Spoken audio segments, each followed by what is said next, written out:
Attenzione, avvisiamo che la circolazione dei treni è sospesa tra Vicenza e San Pietro in Bue per avverse condizioni meteo.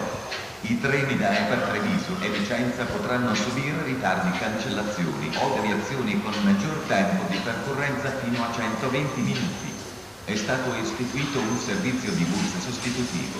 Tratta Vicenza-Treviso sospesa a causa del maltempo, disagi e ritardi fino a 120 minuti, treni cancellati. Per Vicenza la linea è interrotta, impassabile, allora ci hanno consigliato di prendere il treno per Mestre che va a Grisignano e da Grisignano c'è un altro servizio che va a Vicenza, però è un po', non si capisce esattamente se c'è una corriera che ci porterà a Vicenza e quando parte però è secondo il traffico, non è secondo un orario fisso.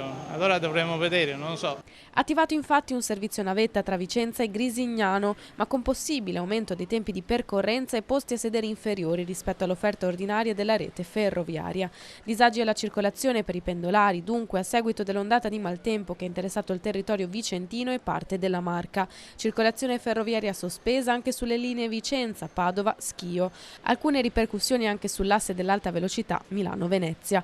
Maltempo che ancora una volta ha battuto sulla Castellana. A Castelfranco messa in azione un'idrovora che in caso di necessità e ondate di piene improvvise faccia defluire più velocemente la Venale nella Busa delle Moneghe. Per scongiurare laddove servisse l'esondazione della Venale oppure calmierarlo e limitarne i danni. E quindi abbiamo recuperato questa idrovora che è un'idrovora che si usa normalmente per svuotare cave o bonifiche e, come avete visto, è una prova di portata importante.